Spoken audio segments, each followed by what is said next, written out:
Welcome to Chicago Jewish Cafe.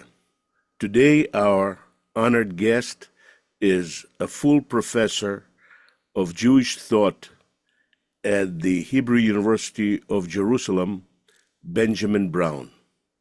Benjamin, welcome to Chicago Jewish Cafe. Hi. And as I mentioned to you before in our correspondence, the reason I invited you because of your very interesting article, which I found at the academy.edu.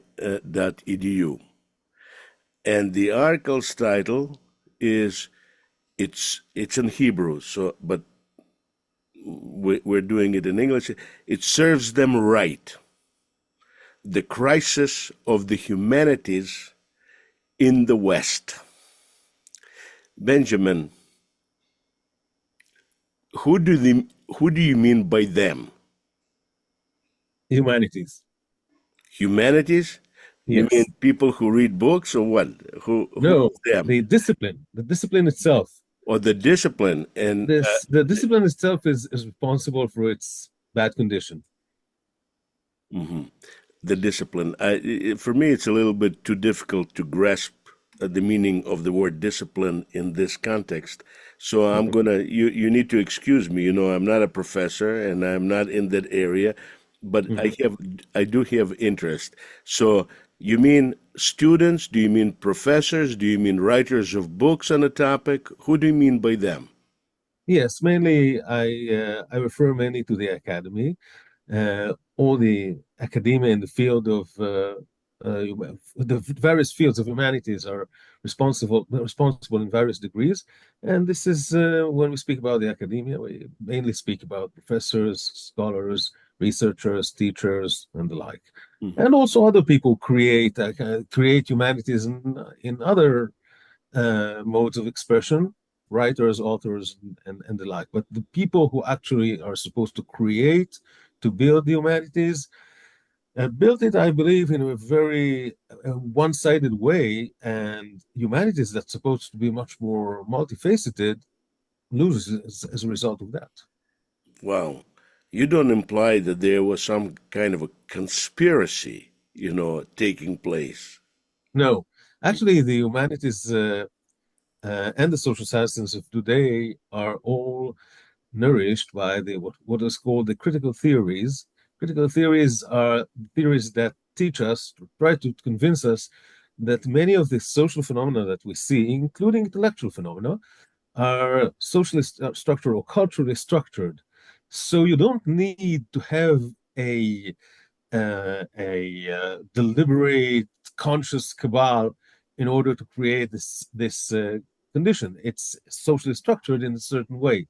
If in a certain field we have a certain area, intellectual cultural area, we have a clear dominance of one part of one group of one ideology, it seems that you don't need to find the actual actors, the actual agents that created these conditions, but you should take it at least a basic premise, uh, unless otherwise proven, that something in the structure ring of this area, of this intellectual area, is built in a way that leads there, that makes this dominance possible and prevail.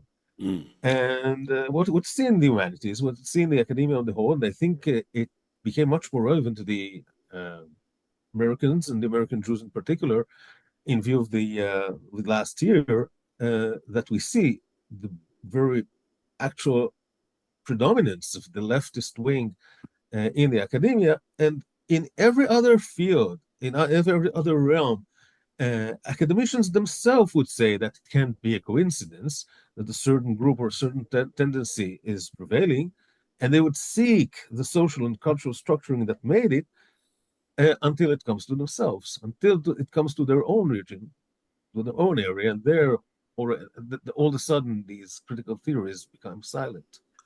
Now, the title implies that there's some kind of a punishment that has taken place to these people who are part of this concept of humanities that they deserve. What Mhm. is the nature of the punishment? What do you mean? What do they deserve? Death Uh, penalty? What? yeah, no, Oh, not that's death for penalty. sure. The crisis of the humanities in the West is a fact. It's not something that I was the first to tell or to discover.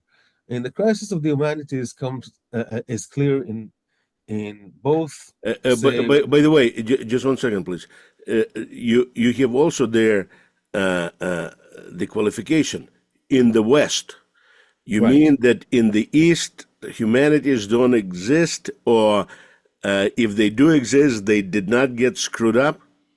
No, I'm simply not familiar enough Uh-huh. in with the East, certainly not with the Far East, but not even Eastern Europe. I don't know exactly what goes on But in there. your article, you use a citation from Ilya Ehrenburg, All a right. Soviet guy. Yes, But right. No, this is only for just defining a certain uh, period of time. It's not that I take his all his ideas. It's the framing of the what by we the way, call do you read Russian too? no, No. no. But this is a famous quote. I mean, he Okay. defined the what we call the long 19th century or prolonged 19th century, starting from the era of the French Revolution, ending in the First World Hmm. War. So it's just a time frame. It's not something that actually reflects his philosophical or ideological thought. Not there. It's not there that I'm taking his ideas. But I don't know exactly what goes on in Eastern Europe. Certainly not in the Far East. I think the Far East it has never been the humanities as we know in the West, but in Western Europe, in the United States, and in Israel, we witness that first of all, there's very low enrollment, and it goes down more and more from year to year to the humanities, to the departments of humanities in most of the fields, most of the disciplines. But also, if we examine it qualitatively, yes, it's we see that actually there's no much innovation.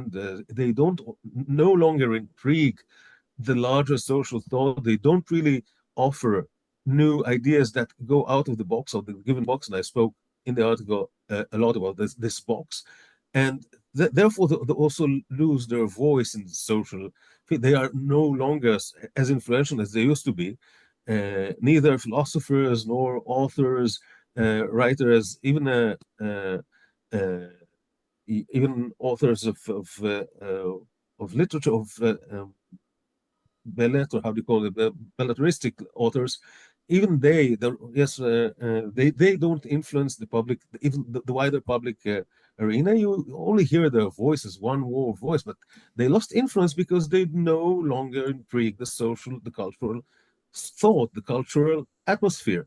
Their ideas are quite expected, and they keep actually grinding them again and again with the various versions and dispute about things that seem to the normal eye as tiny as pinhead questions. Actually, I'm coming from the field of the research of the study of orthodoxy. I always equate that to the struggles between different Hasidic groups, Satmar and Belz, for example. Hmm. When they run these struggles, they think they're standing in two parts of the world, in two ends of the world. But actually, if you view them from the outside, they're strung on the pinhead. They're so similar to one another, and just on two sides of that pinhead, and that's struggling about different variants of the You same mean idea. the problem with the Hasidic writers is that they don't contribute to scholarly publications? That's what you mean? No, not that. No, I mean, for example, some Satmar and Belz, two Hasidic groups in the 1980s, were involved in a very hard struggle, ideological struggle, by the way, not just, in the Hasidic camp, you can also find struggles of inheritance of who will be the Rebbe, who will, but I don't mean that. Even when they run their ideological, they're both very conservative. They're all in the same dress. They all believe in a Rebbe, in the Hasidic teachings. They all believe in a conservative interpretation of Jewish law. Everything is the same, but they differ on something, that is whether or not to take budgets from the state, or whether or not to do this and that, to include these studies in school or others. core curriculum, whatever, things that seem to be really tiny to the observer from the outside, but for them it's a world war. For them it's a world between two ends of the world, as I say. There's nothing surprising about it. When Okay, people so but it's not surprising when you speak about Hasidim, but when you go to see the political philosophy of the last decade, actually the last generations, uh, written in the academia, basically, and political philosophy is very important to start understanding what's going on. Actually, they're all Democrats. I mean, they're all but within the but I'm Democratic. sorry, the Orthodox Jews, as Orthodox Jews, are not really interested in political philosophy. Yes, of course. No, I gave that only as a kind of allegory. Okay, it's not. Okay. It's allegory to a war that is going on the pinhead, that is raged on the pinhead, Hmm. and the competing sides think that they're different big things, and this is a similar phenomenon. Although the worlds are certainly different, as you said, and there's no dialogue between these worlds per se. It's simply a kind of similar phenomenon in different worlds. Uh, and when you read the political philosophy, I won't mention names because it's not a matter of names. But if you read even the most greatest authors, you see they're all for liberty, they're all for equality, they're all for democracy, and they're all okay. Maybe it's true, maybe it's good. I'm not saying anything, but if you want a real flourishing of the humanities, you have to have differing ideas. If you compare it to the 19th century, it's not everyone was a Democrat there. You have Benjamin, I'm sorry, I'll interrupt you. Are you saying that the problem with the humanities in the West is that they all are slanted to the left, or at least what we understand as left within the context of political thought today? okay. So basically, even if you find in American or European academia, you find also conservatives and neoconservatives are considered right. Okay, they're considered right wing. If you view them on the spectrum of the 19th century, they're all left. Even being a Democrat is left. In the 19th century, the spectrum was ranging from royalists, monarchists, religious theocrats on the right to Marxists and anarchists on the left. And the Democrats were something in the middle, okay? So there was a volcano bursting of ideas and disputes. And okay, it was horrendous in practical terms, but intellectually it was intriguing. Now today that everyone is a Democrat, is a Democrat, democratically thinking, all the disputes are within the very short range of democracy, and basic principles of democracy, which are equality and liberty. So it's much more boring, actually. An intellectual world can't be boring. Intellectual world in the humanities have to be turbulent all the time in order to live. That's the source of its living. That's the source of its nourishment. Are you saying that what we need an addition or at least recognition of some conservative or really conservative thinkers, advocating, let's say, monarchy or a dictatorship or imperialism on a grand scale? I mean, what do you mean?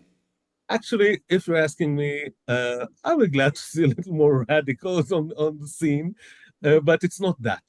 Basically, I think that we don't need to go back to older paradigms. I gave 19th century as example because these were the ideologies that were relevant to the 19th century, and some of them really failed, so we don't have to return to failed ideas. What I'm claiming is that actually the crisis of democracy, Well, because actually, I have to say, by comparison to the real failure of socialism and Mhm. National Socialism, all those so-called conservative ideas of 19th century look quite good. I mean, take a You're look right. at the Austro-Hungarian Empire. you know, Right. or even the German Empire headed by an idiot Kaiser, or even Right. Russian Empire. It never done anything like what Soviet Union, a progressive, forward-looking society, has done. I agree. Actually, there are different, these are different types of failure. They all failed in different ways. Mm. At least Austro-Hungary was flourishing and gave at least about 60 years of good times of Belle Epoque, to Central Europe. And the Soviet Union never did. I think there weren't even 5 good years in the Soviet Union or in the Eastern Bloc. But I mean, there were years when they were not killing uh, a lot of people. So, yes, the Spring of Prague, things like that. Yes, well, in Prague is nothing by comparison with 37 or 32, 33 in Ukraine, or on and on and on and okay, on. yes, no. So the Stalin period, of course, is Yeah. horrendous. But But even under Brezhnev, let's not forget that mhm. the Soviet peasants were free to leave the farm where they were born only in 1976. 1976. A form of servitude has been abolished. A legal servitude has been Mhm. abolished in the Soviet Union. Yes, I agree. So this is the reason we don't have to return neither to communism nor to monarchism or So, what are other. we talking about? This Okay, crisis of so what humanity? we're talking Yeah. about, here we get to the point, and this is why I think humanities are in crisis and they deserve it, is actually, what a surprise, developing new paradigms, not going to older paradigms, but developing new ones. Now, why do we need new paradigms?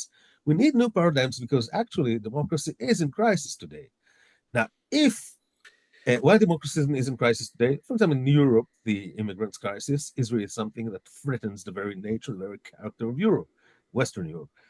In the United States, democracy is in crisis because actually the competing powers today, Democrats versus Republicans, are actually not just the representatives of different ideologies, but also different parts of the society that menace threaten the completeness and the well-being of the or the integrity of the American society.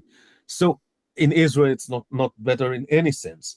So in many ways, Are you saying that the things that are taking place now in Europe and especially in the United States can lead to destruction of this society? In Europe, yes, certainly yes. Immigration in Europe is something really that threatens the very basis of society.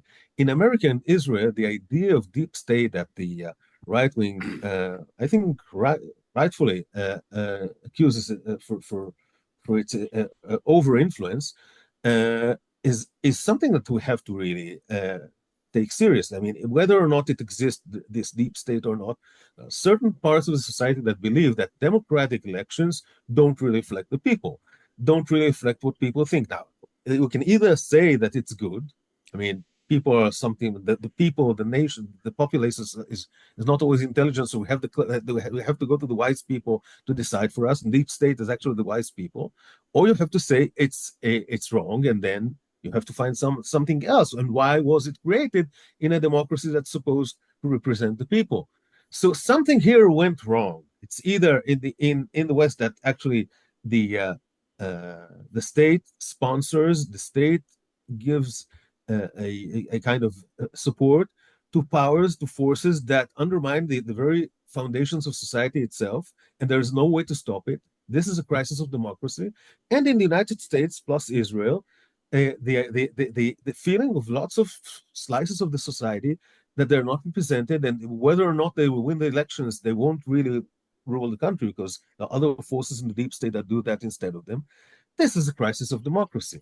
Now, we don't have to return neither to communism nor to monarchism or fascism or any other uh, old failed alternative, but we have to develop something. We have to analyze what's wrong in democracy and how we can repair it. For that, we have to think out of the box. And for thinking out of the box, we need the humanities, we need the thinkers, we need the philosophers, we need the people who have the abilities, intellectual and other, to refresh the public thought. But the humanities do not produce these minds. This is a failure. Benjamin, but you are part of the humanities and you're talking about the fundamental problem. Are you the person that we should ask, Blame. what is to be done? Yes, actually, yes, I agree. I'm a part of the of the failure in some way. Uh, Basically, I am trying to develop something. I'm not sure. This is not a mission for one person. Trying to. I'm writing something. Now, Hopefully, it I can. see the book, Hasidim, where you were one of the nine authors, but And we're that not is talking about this, right? We're talking that about. is certain not. Actually, all my researchers until these days are not relevant to that. My studies of Judaism, my study on Orthodoxy, Hasidism, Halacha, things in Jewish studies are not relevant to that. Political thinking, political philosophy is a different field, has a different discipline. Are you Has working on a book? Yes, I'm working on book, maybe two, on that, but it's not. I don't want to turn it into a personal question because I think it's not personal. It's a matter of atmosphere. Whether I write a book, I'm just Why answering did it you. hit you? Why did it hit you? Why did it hit you? And why did it hit you at this time? You were Okay. not always that way, were you? Um, the crisis one was not that deep all the time Uh-huh. in When previous did years. it become deep for you? What really, I mean, what alerted me to think about that? It's a good question. I think I know you're aiming at probably the constitutional crisis in Israel, the legal crisis in Israel. That's a part of it. I agree. But it came before that. It's the humanities as I think about it, as I learned it in the university, studied it in the university, as In I Israel, see. Benjamin, you're sitting on two sides of the fence. On one hand, you're very, you're Orthodox Jew and everything else like this. And on the Mhm. other hand, you're writing for the Democracy Institute, which is basically highly, active in support of reforms and changes or whatever it is that is against the coalition, whatever it is there. The Democracy, Israel Democracy Institute, I served there for years. Recently, I retired from there, but not for ideological reasons. I worked for the Israel Democracy Institute because I did a professional work for them, and I'm glad about it. And I must praise them for being tolerant to my ideas. They know, and they always have known my worldview, and they accepted it and sometimes even liked to hear a different voice. Not never actually was always in kind of opposition. Not I didn't feel I influenced very much the opinions of others, but they really were open to hear them, and I am grateful to that. But my work within the Israel Democracy Institute is a scholarly work. It's just research. It's not expressing my own ideas, Mhm. neither political nor philosophical. So So getting back to this thing, why does it bother you now? now, it's a combination of a few things. One of them is really the growing feeling within the university that we something is done wrong with all the departments within the uh, Israeli universities, and I see the same phenomenon in other Western countries. I don't know if all of them, but many of them is the decline of the humanities in terms of really people do not enroll to study that. People who come are always, not always, but very often frustrated from what they get there. I see it from the work. By the way, in Jewish studies, it's much less affected by current critical theories and other ideological trends. It's much more conservative in that way. So we're much less stricken by that. But still, if you feel the atmosphere of things all the time declining, feel in contraction. So it bothers in my backyard, in the university. But much beyond that, when you read the literature, and I teach, so read the literature. When you hear the experts, when you see what the intellectual crops are, and on the other hand, you see that really the societies do feel in crisis. You're asking, where are the intellectuals and their answers? Why did the 19th century intellectuals didn't just go to preach to the public to stick to the And existing basically, when we're ideas? talking about 19th century intellectuals, we're talking about basically about one person, Karl Marx, in, No, in that variety of forms. No, that's what I'm No? that's what I'm trying to say, that Marx stood on the left end of the controversy. On the right end of the controversy, there are really interesting uh, monarchist thinkers, Joseph de Maistre in France, Donoso Cortés in Spain. The In other, your article, you gave three names. And I, of course, I'm not you, I do not know, but none of those names I recognized. okay, I'm not. It's so. I mean, I'm My not. It's fault. no. It's not your fault. It's not. I mean, it's not an issue of common knowledge. It's people who lived in 19th century must have known them, but we're far from there. And by the way, the fact that it's not a part of the common knowledge is also a flaw of the academia. Why? Because the curriculum in the humanities and in political theory as well is very oriented to the box. You surely heard about Hobbes and Locke and Rousseau and all the fathers of the social contract theory, because this is the theory that prevails in your liberal democracy. So all you know, if you lived in the Soviet Union, learned Marx and Engels and Lenin and maybe other great theoreticians, certainly not unorthodox theoreticians, I believe, but because this is what actually gave the foundations for the prevailing regime. The same happens in the West. You learn only those who gave the framework to the prevailing regime. It's not supposed to be like that. You have to learn also people who intrigue the existing order. Fascist thinker, monarchist thinkers, and also Marxist thinkers as well, just in order to ferment your thought.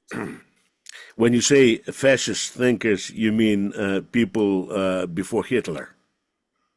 Italian fascism, in particular, Giovanni Gentile, for example, was a very, very influential fascist philosopher, and nobody actually Mhm. belittles him as a really serious Because philosopher. when we talk about Hitler, then I have to Hitler's not say, a philosopher. I reject the entire thing without Of any course not. We second don't have to thought. study pure evil. We have to Yeah. study people who intrigue our thought, not people who just did bad things. Okay, Hitler's not something of intellectual worth, and even if he were, okay, pure evil, keep him in the closet. That will not damage your intellect if you keep him in the closet. Yeah, but he But came from the political anti-Semitism, the beginning of which is actually Christian socialism. um, not only he had a few sources of inspiration. There was the folkist movement before the First World War that already flourished in Germany, and there was Austro-Hungary. He that was influenced by Houston Stewart Chamberlain, who was the son of Wagner's son-in-law, other thinkers of that time. The racial theory, by the way, was very well developed in France as well. Kind of theory about different sources for human race, that not one source. Are you saying that we need to bring Nietzsche into as a part of uh, teaching the students, in certain departments? And Nietzsche is taught in philosophy departments. By the Uh-huh. way, Nietzsche also usually they take him to kind of social, sorry, existentialist interpretation. Existentialist much less the fascist interpretation of Nietzsche, although Nietzsche did influence fascism as well. Yes, Nietzsche is one source of inspiration, but above all, I think that we need new Nietzsche's, new Marx's, new Demestas, new other minds that really create, will analyze what's wrong in our system without just going to the past. What's wrong in our system, and how we can actually found it on new foundations, found it on a few other values other than just liberty and equality. What actually is society aiming for? What should we work for? What we should try to achieve beyond our welfare and liberty/equality, and the balances between them. I mean, there is something that needs an answer here, and I think, for example, the the right wing's claim about having problem with deep state beyond what people vote. I mean, that even if people vote for some person or some party, they'll get another rule because in the deep state there are other forces that run the state. This is a claim that should be analyzed with much more respect, not just dismiss it as as a kind of a conspiracy theory of the right, and understand why really and there are such sources of power, and how can we make these sources of power. No, we can't dismiss them because every society has an elite, uh, few elites, and how can we build our not try to create an impossible equality as socialism tried to did by saying we should build a society without elites. Elites is a necessity. But how should we build these elites in more rational and more transparent way is a better question. But nobody tries to deal with that because all people try to do is say that we don't want elites. We want people to be equal without elites. And that's a dream. That's impossible. And that's wrong. It's also wrong. It's morally wrong. So trying to think out of the box will be much more fruitful than just going to past thinker. By the way, in this we can be inspired by some past thinkers. For example, the developers of the elite theory in Italy, mainly in Italy, in the early 20th century, Pareto, Mosca, Michels, and others. Hmm. Uh, uh, do you see? As we talk, I remember that there was recently, among at least some circles, neoconservatism was very, very popular.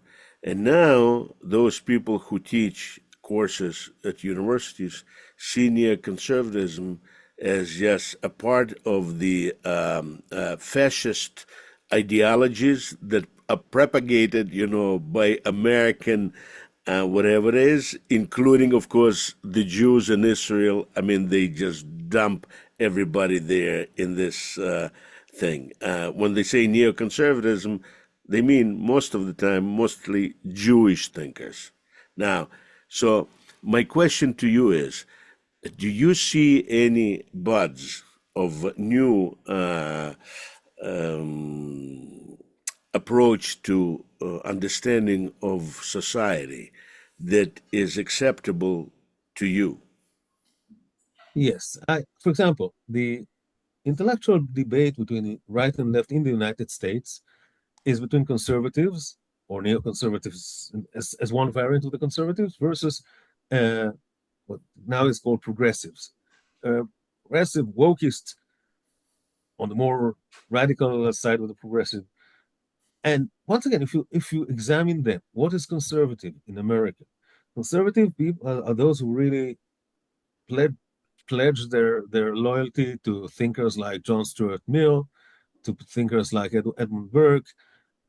This is in terms of 19th century. These are liberals that really are committed above all to liberty. Wokeists all the time speak about oppression, inequality. Uh, Actually, they're much more pledged to liberty. Equality, sorry. Equality versus liberty is actually, once again, fighting within on the same pinhead, and more equality, more liberty, this kind of balancing between liberty and equality, that kind of balancing. The wokies say we have to be less liberal in the economic field and interfere with the state in social and economical issues.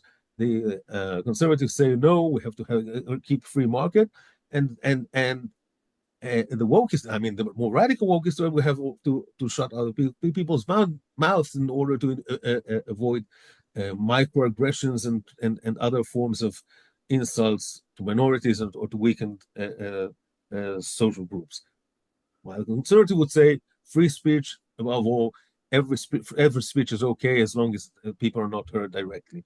It's all within. If you examine that, it seems I know that the American social sphere is really very excited about this argument, but basically, especially if you view it in the prism of the 19th century, it's a very small scale argument. It's a very small scale debate.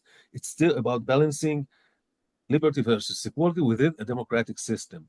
Now, if you think otherwise, on that as well. Why do you think there are sources uh, of oppression within society? Or you should ask the leftist. Why do you think there are sources of leftist dominance in the academia? You should ask the rightist. Try to understand this with the tools that you have, and try to understand how to make it better, how to make it better, meaning how to make it more transparent and more rational. That the elites will rule, but the elites will be those that you really trust to be the elites and honest elites, and not the existing one that everyone complains that their aspirations are not fulfilled. So this is the way that the social political thought should be oriented to, in my opinion. Mm. You mentioned several what can be called thinkers on the right, although, Mm-hmm. you know, depending on what we're talking about, they can be considered left, right, whatever it is. But who do you think, but they were a long time ago, Right. and who do you think would be part of what you consider positive direction? Uh, what are their names? Where are they? I don't want to name them really. Mm, Uh, I don't want to turn it into personal kind of head counting or mm, signaling people.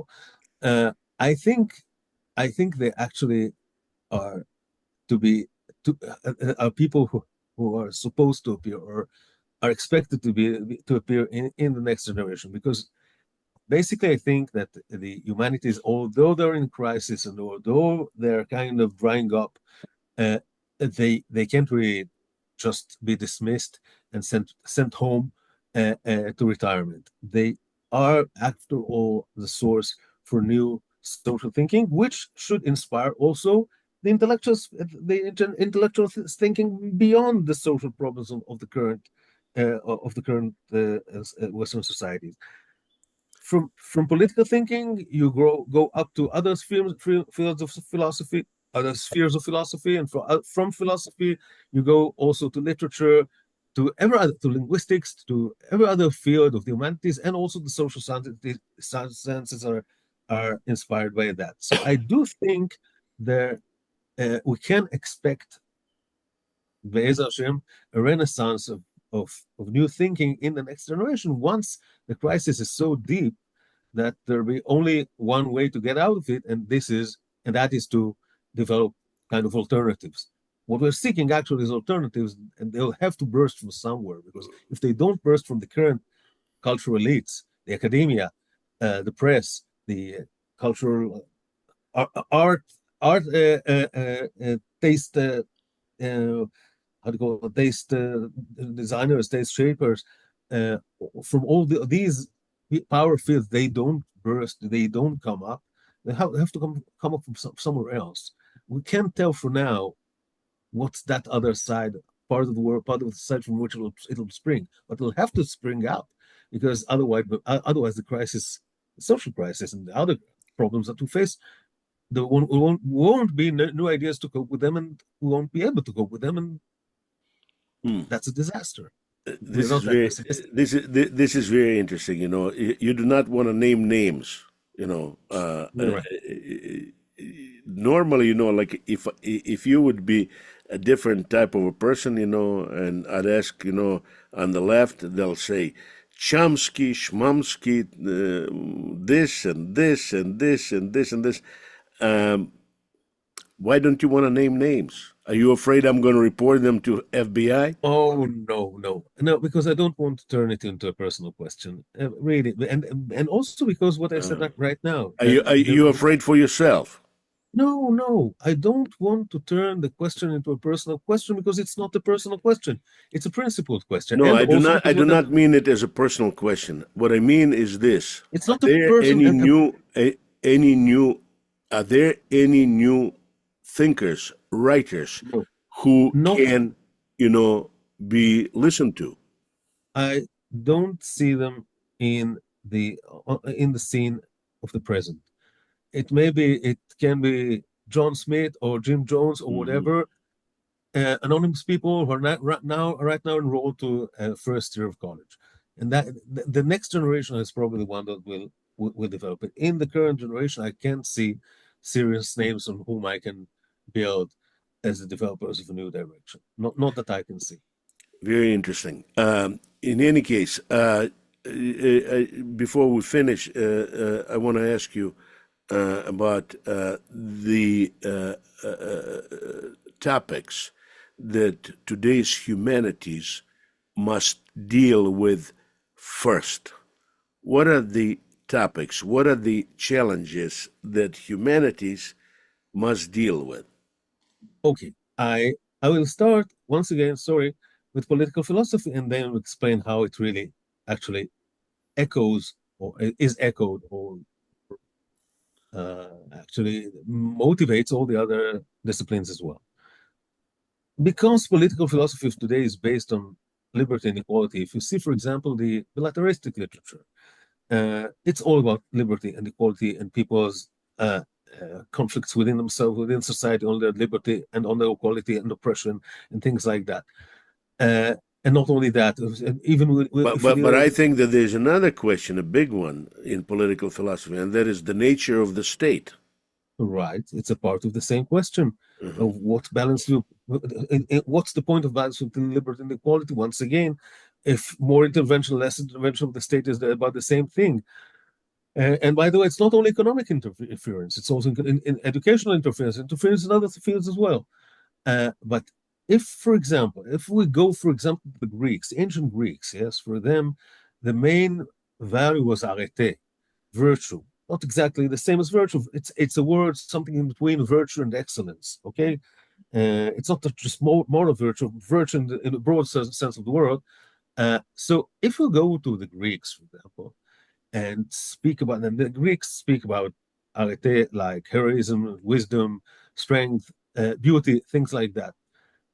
And if you say that the aim of the state, for example, of society, is to reach justice, and justice should be measured or should be allotted according to measures of arete, of virtue, and not just about liberty and equality.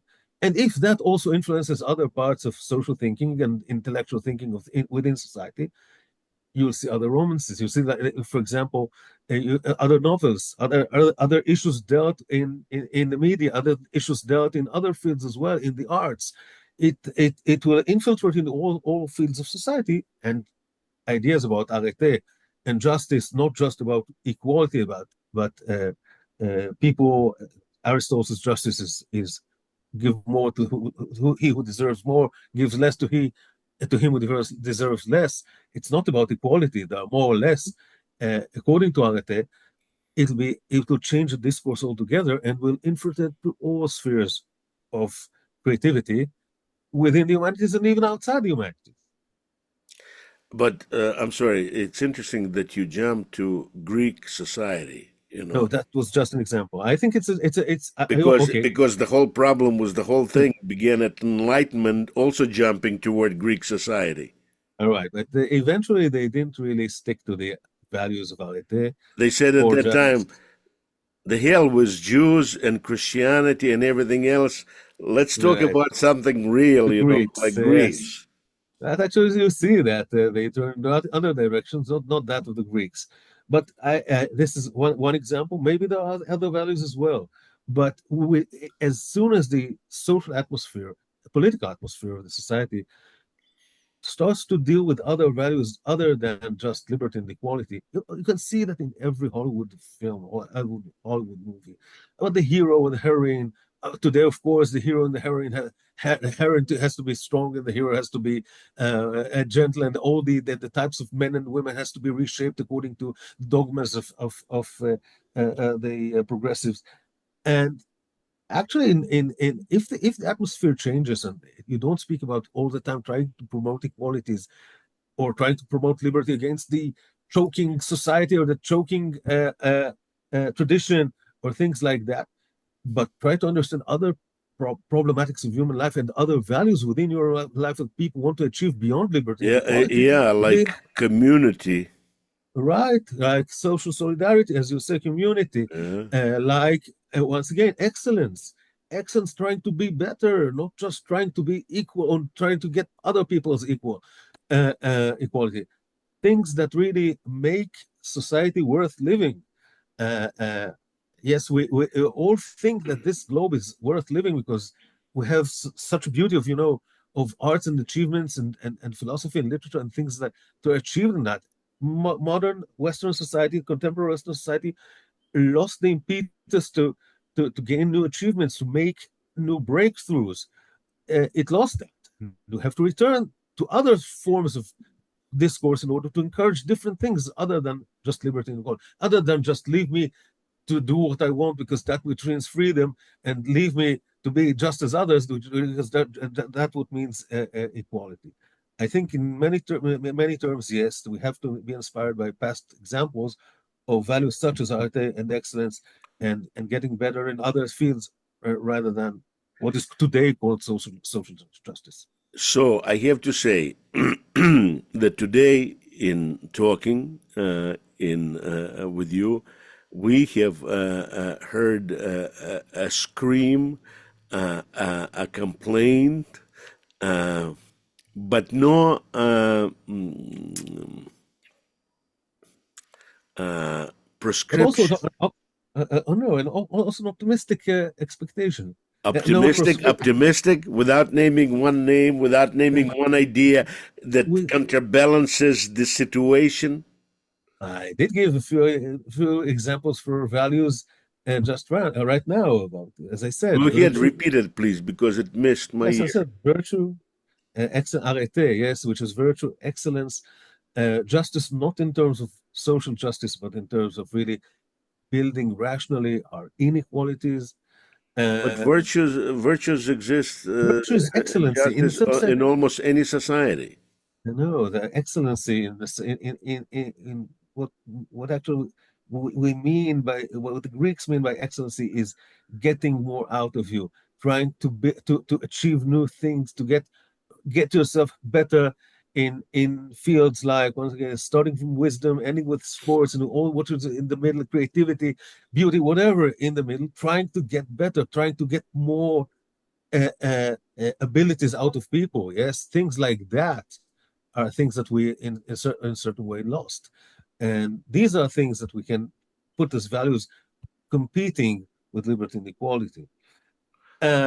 This is one thing, and without naming, because I said we that's the expectation, that's the optimistic expectation. I said in the current arena which I see around me, I can't name because I don't see anyone really who can do it. In the next generation, I do expect that if we run this conversation, for example, 20, 30 years from now, I believe that I'll be able to give Well, more I names. hope that 20, 30 years from now, I'm sorry for my pessimism, although by nature I'm an optimist, but given what I see is taking place in the world, 20, 30 years from now, with all the nuclear bombs everywhere growing and bigger and bigger and bigger and more numerous, we may not even exist. Oh, so let's be optimistic on that as well. Einstein said that he doesn't know which weapon will be used in the Third World War, but in the Fourth World War, they will use sticks. Sticks. If there's going to be fourth world war. In any case, I appreciate you stopping by, and I appreciate. For me, it was at least I was glad to hear somebody actually complaining about the situation. Now, and basically, if I understand it correctly, maybe I don't understand it correctly, that your complaint is that the humanities, the professors and the departments of humanities in Western universities are filled with people who are basically on the left, who derive their ideology from atheism and Karl Marx. No? No, the modern critical theory is more than Karl Marx. It's a kind of later Yeah, but development. all the modern Yes. theories, walk and intersectionality and everything else, it's all modifications of Karl Marx and Lenin. There's nothing new. Okay. With the little more additions on the way. Yes, you're right. Basically, it I starts from mean, there. even if this radical Islam is nothing but a form of atheism and Marxism Leninism. The descendants of Marx and Lenin support the radical Islam, which actually is the absolute opposite for the ideas. But this is one of the That's paradoxes. true. But Yes, one of the today's Marxists are very much in the same oh, Sharia. Yes, Yeah, pro-fundamentalist. Yes. screaming, Allahu Akbar and things like this. But Uh-huh. whatever it is. In any case, so I understand that what you want a new way of looking at the world. And Right. hopefully your next book is going to be, pushing in that direction, and we're going to interview when it comes out. Thank you. I'll be glad. And I Okay. hope there'll be others as well. Really, don't build only on me. I'm too small for that. Benjamin, as they say in China, sei gesinnt. So gesund und stark. And see you soon. Yes. And wish Anyway, you hope all good hope to news. talk to you again. Thank you. See you. Hope to. Bye. Bye. Good.